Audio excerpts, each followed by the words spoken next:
সকালবেলা ঘুম থেকে উঠে ঘরে যে সূর্যের আলোটা পড়ে, উফ, দেখতে বেশ দারুণ লাগে।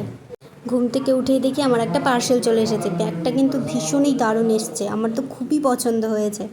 ব্যাগের লেন্সটা একটু বড়, কিন্তু ভীষণই সুন্দর এসেছে।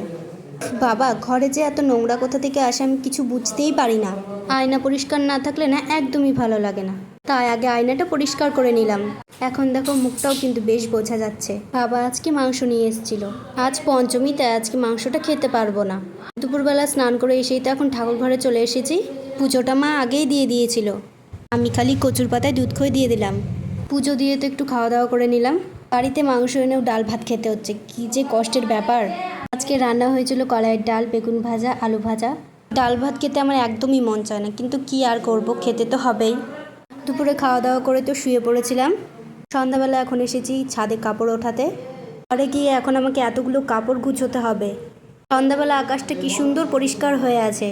সন্ধ্যা দিয়ে তো একটু চা করে নিলাম। বাবা খাবে লাল চা, তাই বাবাকে আগে লাল চা দিয়ে দিলাম। আমি আর মা লাল চা খাই না, তাই দুধ চা করে নিলাম। এইভাবে আজকে আমার পুরোটা দিন কাটলো। তো কেমন লাগলো তোমরা জানিও।